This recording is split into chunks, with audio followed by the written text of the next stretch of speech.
പ്രിയപ്പെട്ട സഹോദരങ്ങളെ, നിങ്ങളെല്ലാവരും സുഖമായിരിക്കുന്നു വിശ്വസിക്കുന്നു. ദൈവം നിങ്ങളെല്ലാവരെയും അനുഗ്രഹിക്കട്ടെ. ഞാനൊരു കഥ പറയാമെന്ന് വിചാരിച്ചു.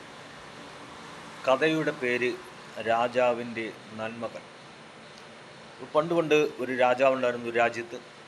ആ രാജാവ് ആ നാട്ടിൽ ഭരിച്ചുകൊണ്ടിരിക്കുകയാണ്. അവിടുത്തെ ജനങ്ങൾക്ക് ആവശ്യമായ നല്ല നല്ല കാര്യങ്ങൾ രാജാവ് ചെയ്തു കൊടുത്ത് ആ രാജ്യത്ത് രാജാവ് എല്ലാ ജനങ്ങളെയും നല്ല രീതിയിൽ പരിപാലിക്കുകയും നല്ല രീതിയിൽ സ്നേഹിക്കുകയും അവർക്ക് വേണ്ടുന്ന കാര്യങ്ങളൊക്കെ ചെയ്തു കൊടുത്ത് ആ രാജാവ് ആ നാട്ടിൽ നല്ലൊരു രാജാവായി നല്ലൊരു വ്യക്തിയായി അവിടെ ഭരിച്ചുകൊണ്ടിരിക്കുകയാണ്.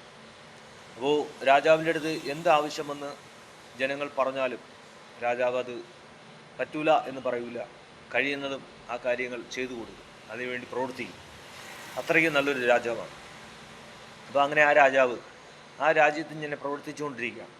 അപ്പോൾ അങ്ങനെ ഒരു ദിവസം രാജാവ് വിചാരിച്ചു, നമുക്ക് ഈ ഒരു ദിവസം ഇറങ്ങി നാട്ടിലിറങ്ങി ജനങ്ങളൊക്കെ ഒന്ന് കണ്ട് നമ്മളെ നാടൊക്കെ ഒന്ന് കണ്ട് ഒന്ന് കറങ്ങിയിട്ട് വരാം എന്ന് വിചാരിച്ചു. അങ്ങനെ ഈ രാജാവ് ആ നാട്ടിലിറങ്ങി നടക്കുകയാണ്.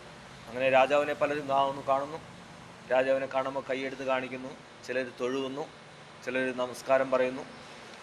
അങ്ങനെ രാജാവും തിരിച്ച് നന്ദി വാക്കൊക്കെ പറഞ്ഞ് രാജാവും കൈയൊക്കെ എടുത്ത് കാണിച്ചു. രാജാവ് അങ്ങനെ ആൾക്കാരെയൊക്കെ കണ്ട് അങ്ങനെ മുന്നോട്ട് പോവുകയാണ്. അങ്ങനെ പലരും രാജാവിൻ്റെ അടുത്ത് സുഖവിവരങ്ങളൊക്കെ ചോദിച്ചു. രാജാവ് പറയും, സുഖമായിരിക്കുന്നു, കുഴപ്പമൊന്നുമില്ല, നിങ്ങളും എല്ലാവരും സുഖമായിരിക്കില്ലേ? അപ്പോൾ അവരും പറഞ്ഞില്ല, ഞങ്ങളെല്ലാം സുഖമായിരിക്കുകയാണ്, ഒരു കുഴപ്പമില്ല.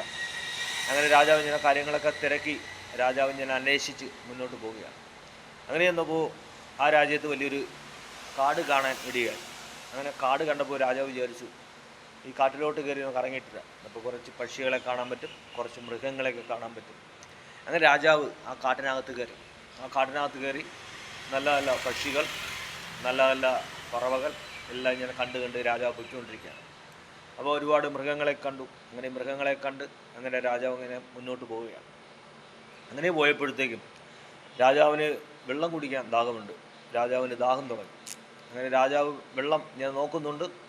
എന്നിട്ടും പിന്നെ ഈ കടലിൻ്റെ ഈ കാടിൻ്റെ ഭംഗിയും കാടിൻ്റെ സൗന്ദര്യം കണ്ട് രാജാവ് ഇങ്ങനെ മുന്നോട്ട് പൊയ്ക്കൊണ്ടിരിക്കുകയാണ്. പറവകളെ കണ്ട്, പക്ഷികളെ കണ്ടു, പിന്നെ ഈ മൃഗങ്ങളെ കണ്ടു, അങ്ങനെ പോവുകയാണ്.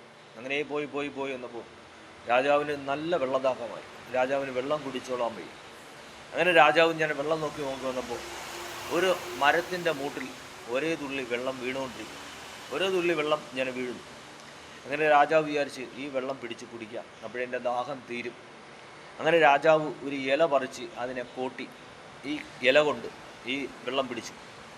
ഈ വെള്ളം ഇങ്ങനെ കുറേ നേരം പിടിക്കുകയാണ്. ഒരേ തുള്ളി വെള്ളമാണ് വീഴുന്നത്. രാജാവിന് നല്ല ദാഹമുണ്ട്. അങ്ങനെ ഈ ഇല നിറഞ്ഞു വന്നപ്പോൾ ഈ ഇലയെ ഒരു പക്ഷി പറന്ന് വന്ന് അടിച്ചും കളഞ്ഞു. അപ്പോൾ ഈ വെള്ളമെല്ലാം താഴെ പോയി, വെള്ളമെല്ലാം ഇല്ലാതായി. അപ്പോൾ രാജാവിന് വളരെ വിഷമം തോന്നി, വളരെ ദുഃഖം തോന്നി. ഞാൻ ദാഹത്തോട് പിടിക്കാൻ വേണ്ടി നോക്കിയ വെള്ളമാണ്, പക്ഷേ അത് നിറഞ്ഞു വന്നപ്പോൾ അത് ഒരു പക്ഷി വന്ന് അടിച്ചു കളഞ്ഞു. പക്ഷിക്ക് ഇത്രയും ദേഷ്യം എൻ്റെ അടുത്ത്. അങ്ങനെ രാജാവ് പിന്നെ അത് കാര്യമാക്കിയില്ല. പിന്നെയും ആ ഇല പിടിച്ച് കോട്ടി ആ വെള്ളം പിന്നെയും പിടിച്ചു. അങ്ങനെ പിന്നെയും കുറേ സമയം പിടിച്ചപ്പോൾ ഈ വെള്ളം നിറഞ്ഞ് വന്നപ്പോഴത്തേക്കും ഈ പക്ഷി വന്ന് പിന്നെയും അടിച്ച് ഈ വെള്ളം ദൂരക്കളഞ്ഞു.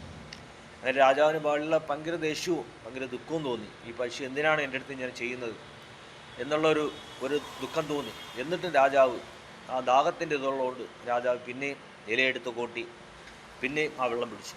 പിന്നെയും വെള്ളം പിടിച്ചപ്പോഴത്തേക്കും പിന്നെയും ആ വെള്ളം ഇങ്ങനെ നിറഞ്ഞു വന്നപ്പോഴത്തേക്കും ഈ പക്ഷി വന്ന് ഒരൊറ്റ അടി അടിച്ചു, ആ വെള്ളം പിന്നെയും കളഞ്ഞു.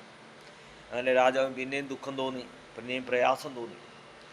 അപ്പോൾ സഹോദരങ്ങളെ, നമ്മുടെ ജീവിതത്തിൽ ചില കാര്യങ്ങൾ സംഭവിക്കുമ്പോൾ നമുക്കും വളരെ ദുഃഖവും നമുക്കും വളരെ പ്രയാസവും തോന്നും. പക്ഷേ അത് പിന്നത്തേക്കിൽ നമ്മുടെ ജീവിതത്തിൽ അത് വലിയൊരു അനുഗ്രഹത്തിന് വേണ്ടിയാണ്. ആ ദുഃഖവും ആ പ്രയാസവും ആ കണ്ണുനീരും ആ വേദനയും എല്ലാം ഉണ്ടാവുന്നത് നമുക്ക് പിന്നെ അത് അടുത്ത നിമിഷം വലിയൊരു അനുഗ്രഹം ജീവിതത്തിൽ വരാൻ പോകുന്നു.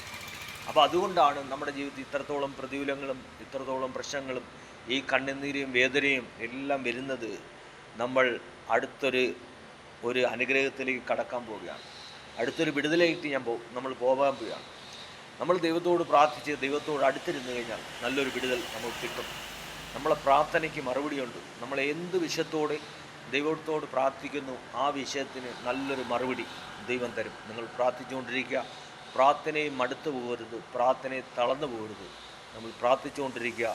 ദൈവം നമ്മളെ വിടുവിക്കും. നമ്മുടെ ദൈവം ജീവിക്കുന്നു, നമ്മളെ യേശു ജീവിക്കുന്നു. യേശു ജീവിക്കുന്നതുകൊണ്ട് നമ്മളും ജീവിക്കുന്നു. അപ്പോൾ ഈ രാജാവ് ഈ വെള്ളം പിന്നെയും തട്ടിക്കളഞ്ഞപ്പോൾ രാജാവിന് പിന്നെയും ദുഃഖം തോന്നി. അങ്ങനെ രാജാവ് എന്ത് ചെയ്തു? ഈ മരത്തിൻ്റെ മുകളിലേക്ക് നോക്കി. മരത്തിൻ്റെ മുകളിലേക്ക് നോക്കിയപ്പോൾ ഈ വെള്ളം വീഴുന്നത് ഒരു പാമ്പ്, വലിയൊരു പാമ്പ് തലകുത്തനെ കിടക്കുകയാണ്. ഈ പാമ്പിൻ്റെ വിഷമാണ് ഇറങ്ങിക്കൊണ്ടിരിക്കുന്നത്. ഈ പാമ്പിൻ്റെ വിഷം ഇറങ്ങാൻ വേണ്ടി പാമ്പ് തലകുത്തനെ കിടക്കുകയാണ്. അപ്പോൾ ഈ പാമ്പിൻ്റെ വിഷമാണ് ഞാൻ ഇറ്റിറ്റ് വീണുകൊണ്ടിരിക്കുന്നത്. അപ്പോൾ രാജാവിന് മനസ്സിലായി, ഇത് ഞാൻ കുടിച്ചിരുന്നെങ്കിൽ ഞാൻ മരിച്ചു പോയേനെ, ഇത് വിഷമായിരുന്നു. അപ്പോൾ രാജാവ് പറയുന്നത്, ഞാൻ ഒരുപാട് നല്ല കാര്യങ്ങൾ എൻ്റെ ദേശത്ത് ചെയ്യുന്നുണ്ട്, ഒരുപാട് ജനങ്ങൾക്ക് വേണ്ടുന്ന കാര്യങ്ങൾ ഞാൻ ചെയ്യുന്നുണ്ട്. അതുകൊണ്ട് നല്ലവരായ വ്യക്തികളെ നശിച്ചു പോവാൻ ദൈവം അനുവദിക്കത്തില്ല. ആ ഒരു പ്രതികൂല ഘട്ടത്തിലും എത്ര വലിയ ഒരു അപകടം വരാൻ പോണെങ്കിലും ദൈവം അതിനെ നമ്മളെ മുമ്പിൽ നിന്ന് മാറ്റിക്കളയും. എന്നെ ദൈവം ഇവിടെ നിന്ന് രക്ഷിച്ചു. അപ്പോൾ ദൈവം എന്നെ രക്ഷിച്ചുകൊണ്ട് ഞാൻ ദൈവത്തിന് നന്ദി പറയുന്നു, ഞാൻ ദൈവത്തിന് മഹത്വം ചെയ്തു. അപ്പോൾ രാജാവിനെ വലിയൊരു അപകടത്തിൽ നിന്നാണ് ദൈവം രക്ഷിച്ചത്. അപ്പോൾ ദൈവം ഏത് രീതിയിലാണ് നമ്മുടെ അടുത്ത് വരുന്നതെന്ന് അറിയാൻ പറ്റത്തില്ല. ഇപ്പോൾ ഒരു പക്ഷി എന്നുള്ള രൂപത്തിൽ ഇവിടെ വന്നു ആ രാജാവിൻ്റെ കയ്യിരുന്ന വിഷത്തെ ഈ പക്ഷി അടിച്ചു കളഞ്ഞു.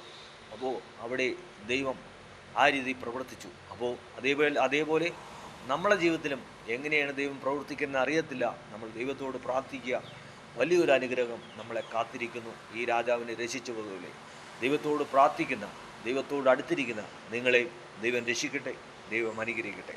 Okay, thank you.